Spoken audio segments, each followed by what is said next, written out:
조사 결과의 보고. 조사 결과의 보고와 관련된 규정 및 근거는 산업기술혁신사업 연구윤리 진실성 확보 등에 관한 요령 제21조에서 확인할 수 있는데요.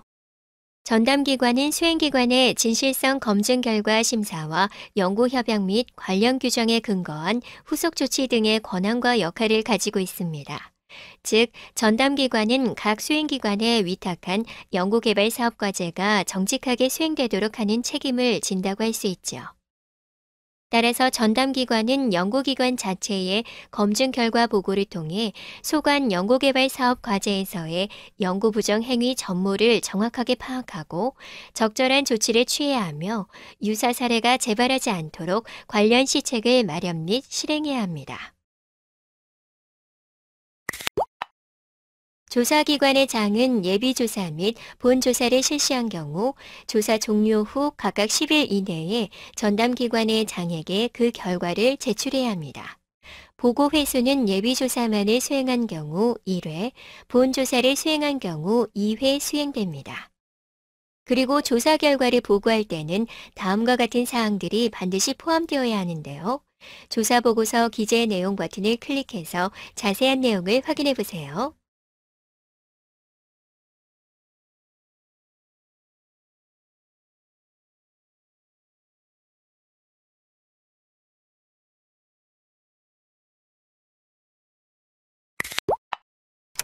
조사 결과의 후속 조치. 조사 결과의 후속 조치와 관련된 규정 및 근거는 산업기술혁신사업 연구윤리 진실성 확보 등에 관한 요령 제22조에서 확인할 수 있습니다. 전담기관의 장은 예비조사 및 본조사 결과 합리성과 타당성에 문제가 있다고 판단되는 경우 해당 조사기관의 장에게 추가적인 조사의 실시 또는 조사와 관련된 자료의 제출을 요구할 수 있으며 제7조 제2항 제2호에 따라 직접 재조사를 실시할 수 있습니다. 전담기관의 장이 수행기관의 조사 결과에 대해 재조사를 추진하는 경우에는 제20조 제3항 및 제4항에 따라 실시하되 필요한 경우 별도의 절차를 마련하여 추진할 수 있습니다. 또한 전담기관은 수행기관의 판정 결과 또는 제7조 제2항의 조사 결과에 따라 제4항의 각 호에 대한 사항을 포함하여 장관에게 보고하며 장관은 전담기관이 후속 조치를 할 수 있도록 이를 확정하여 전담기관에 통보합니다. 전담기관의 장은 다음 각 호의 후속 조치를 취하고 이를 해당 수행기관에 통보합니다.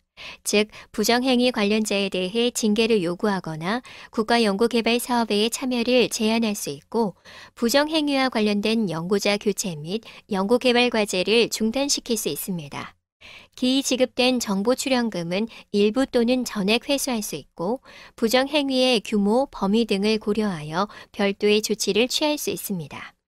이처럼 전담기관의 장은 연구윤리의 정착 및 연구 진실성의 제고를 위해 연구 부정 행위자에 대한 후속 조치를 받은 기관에 대한 평가 및 국가 연구개발 사업의 지원 등에 있어 인센티브 또는 불이익 등 필요한 조치를 취할 수 있습니다.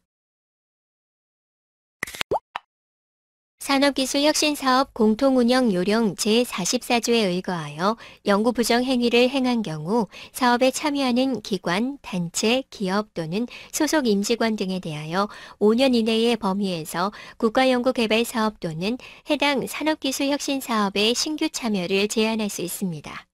예를 들어 연구개발 자료 및 결과를 위조, 변조, 표절하거나 부당하게 논문 저자를 표시하는 등 부정행위를 한 경우 3년까지 참여를 제한하고 있죠. 이때 해당 과제가 각 문제과제 사항 중 둘 이상에 해당하는 경우 참여 제한 기간을 5년까지 합산할 수 있으며 둘 이상의 연구개발 과제를 수행하던 중 하나의 연구개발 과제로 인해 참여 제한을 받은 자가 다른 연구개발 과제로 인하여 다시 참여 제한을 받은 경우 그 기간의 기산일은 진행 중인 참여 제한 기간이 종료되는 날의 다음 날로 해야 합니다. 참고로 교육부 후속 조치 사례 버튼을 클릭해서 자세한 내용을 확인해 보세요.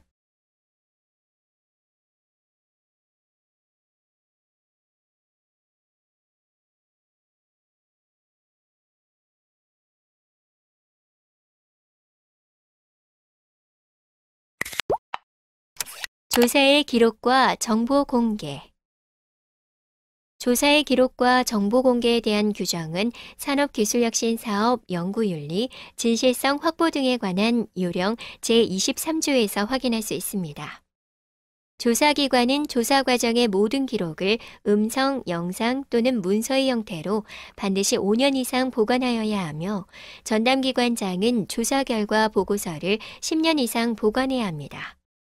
여기서 조사 과정의 모든 기록이라 함은 예비조사, 본조사, 판정에서의 각종 회의 내용, 제보자, 피조사자, 참고인, 증인과의 면담 내용 및 제보자, 피조사자, 참고인, 증인 등이 제출한 자료 및 증거물, 전화, 이메일을 통한 인터뷰 내용, 제보자 조사 대상자의 의견 진술 및 이의 신청 내용, 전문가 검토, 자문 의견, 예비조사, 본조사 결과 보고서를 말합니다.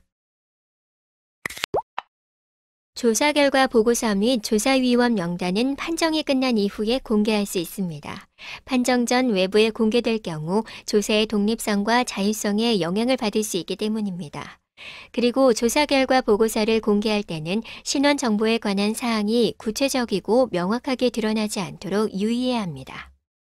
그리고 조사위원, 증인, 참고인, 자문에 참여한 자의 명단 등에 대해서는 당사자에게 불이익을 줄 가능성이 있을 경우 공개하지 않을 수 있습니다. 단, 타 연구기관에서 진실성 검증을 위해 해당 사안의 전문가 정보 등을 요청할 경우에는 적극 협조해야 합니다. 조사기관은 조사 기록 및 정보 등의 유출로 인해 관계자 등이 불이익을 당하지 않도록 보안 관리를 해야 합니다.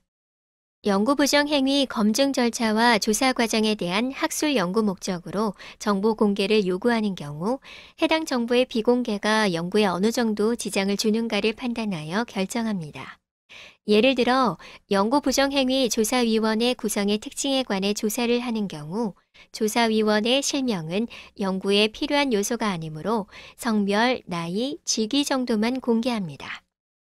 증인, 참고인, 자문인의 악의적이거나 불합리한 진술로 피해를 입었다고 판단한 제보자 또는 피조사자가 명예훼손 고소 등을 제기하기 위하여 해당 진술을 한 자의 실명을 요구할 경우에는 요구 내용의 합리성과 타당성을 충분히 검토한 후 공개 여부를 결정해야 합니다. 이에 대한 가장 최선의 예방책은 당사자의 의견 진술 및 이의제기 단계에서 조사 내용 및 결과를 당사자에게 충분히 알리고 상충되는 부분에 대한 검토를 충실히 진행하는 것이라고 할 수 있습니다. 다음으로 정보 공개가 필요한 경우에 대한 규정은 산업기술혁신사업 연구윤리 진실성 확보 등에 관한 요령 제23조 제3항에서 확인할 수 있습니다.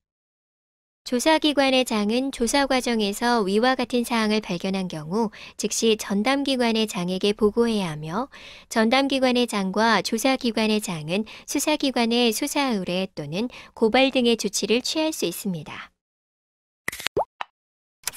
연구 진실성 검증 시뮬레이션. 학습을 시작하며 살펴본 사례 기억하시나요? 주요 내용을 다시 확인하면 조교수 A가 2011년 비약품의 특성에 관한 실험을 수행하면서 서로 달라야 할 실험군과 대조군의 샘플 조건을 거의 동일하게 설정하여 실험하고는 비약품은 특성 조건에서도 오차 범위 내에서 실험군의 조건과 유사하게 작용한다는 유지의 논문을 2011년 10월 화학저널지에 발표하였습니다.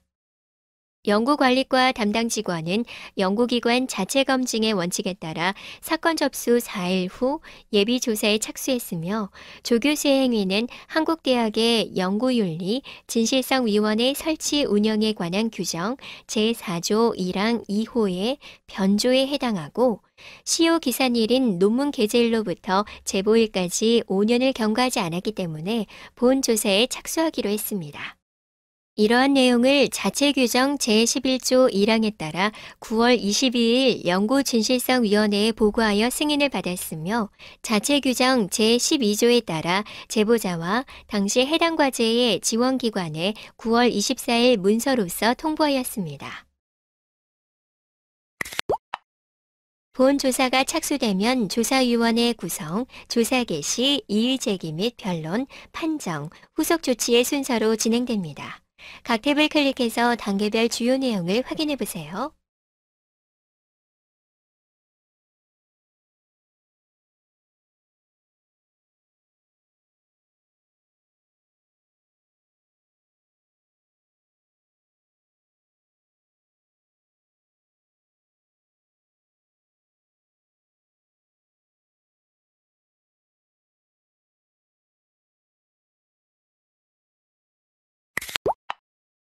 조사위원회의 조사 결과 변조로 판정되면 조사위원회의 판정 기준을 바탕으로 최종 조사 보고서를 작성하고 보고합니다. 이후 판정 결과를 제보자 및 피조사자에게 통보하고 전담기관인 부정행위자 소속기관인 한국대학에 징계를 요구하며 3년간 국가연구개발 사업에 참여를 제한하는 후속 조치를 취해야 합니다.